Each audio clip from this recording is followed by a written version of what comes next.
सुप्रभात। इरादा कोई एक बार का अभ्यास नहीं है, बल्कि यह एक केंद्रित तरीके से मन का एक दिशा में निरंतर उपयोग है। इसलिए इरादे यानी संकल्प को एक उद्देश्य के रूप में भी समझाने की कोशिश की जाती है। इरादों की शक्ति का पूरी तरह से उपयोग करने के लिए कुछ महत्वपूर्ण ज़रूरी कदम हमें किस तरह उठाने चाहिए, ये हमें डॉक्टर करिश्मा आहूजा बता रही हैं।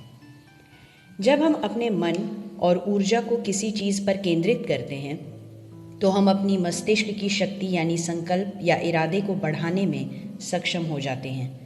यह किसी तरह का जादू नहीं होता। दरअसल यह दिमाग को एक दिशा देने की बात है। फिर वह अपनी अधिकतम क्षमता का प्रदर्शन करता है और ऐसे कई तरीके हैं जिनसे हम स्थिति को बढ़ा सकते हैं और इसका उपयोग हम जीवन में जो चाहते हैं उसे प्राप्त करने के लिए कर सकते हैं। पहला, स्पष्टता ज़रूरी है। इरादों की शक्ति का उपयोग करने के लिए आपको यह जानना होगा कि वह क्या है जो आप करना या पाना चाहते हैं। यदि आप यह नहीं जानते हैं तो आप इस शक्ति का प्रभावी ढंग से उपयोग नहीं कर पाएंगे। दूसरा, अपने क्यों पर स्पष्ट हो जाएं। आप एक लेखक बनना चाहते हैं या दुनिया की यात्रा करना चाहते हैं, लेकिन क्या आपने सोचा है क्यों? आपकी इन इच्छाओं का क्या महत्व है? आप क्या हासिल करना चाहते हैं? आप अपने जीवन के साथ क्या करना चाहते हैं? इन सवालों के जवाब होने से आपके इरादों को बहुत शक्ति और ऊर्जा मिलती है। इससे आपको अपने लक्ष्य के साथ भावनात्मक रूप से जुड़ने में मदद मिलेगी, जो अभिव्यक्ति की प्रक्रिया के लिए बहुत महत्वपूर्ण है। तीसरा, अपने लक्ष्य को विजुअलाइज करें। यह जानना कि आप क्या चाहते हैं और क्यों चाहते हैं, यह आपको दिखाता है कि आप कहाँ जा रहे हैं और आपको वहाँ पहुँचने के लिए एक रास्ता निकालने में मदद करता है। देखा भी गया है कि सकारात्मक परिणामों और लक्ष्यों की कल्पना करने वाले लोगों को अपने सपनों को साकार करने के लिए तेज़ी से आवश्यक समाधान मिलते हैं। विजुअलाइजेशन से आप जो चाहते हैं, मस्तिष्क उससे परिचित हो जाता है और उससे मेल खाने के तरीके खोजता है। चौथा, अनुशासित रहें। अपने सपनों और लक्ष्यों को प्राप्त करने के लिए प्रतिबद्ध रहें। इसे निभाने का अच्छा तरीका है कि खुद का अनुशासन कायम करें। रोज़ाना अपने लिए लक्ष्य निर्धारित करें।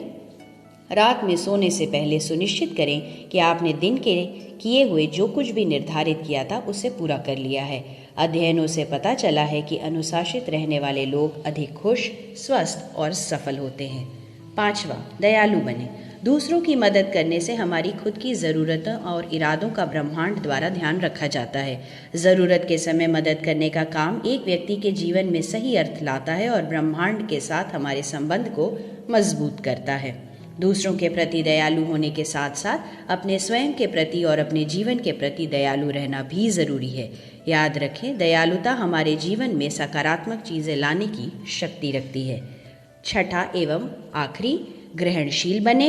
अपने विचारों के लिए कोई बंधन ना रखना, ब्रह्मांड की शक्तियों से मिलने वाले मार्गदर्शन के लिए तैयार रहना आपको अपने जीवन के लिए अग्रसर करने में मदद करेगा। सकारात्मक परिणामों की उम्मीद करना और उन सभी चीज़ों के लिए कृतज्ञता की स्थिति में रहना जिनसे आप घिरे हुए हैं, इस तरह का रवैया आपके इरादों में शक्ति और सकारात्मकता जोड़ेगा। तो इन आसान से नियमों का पालन करें और अपने इरादों को ऊर्जा से भरें और आप पाएंगे कि आपके जीवन में बेहतरीन बदलाव आने शुरू हो गए हैं।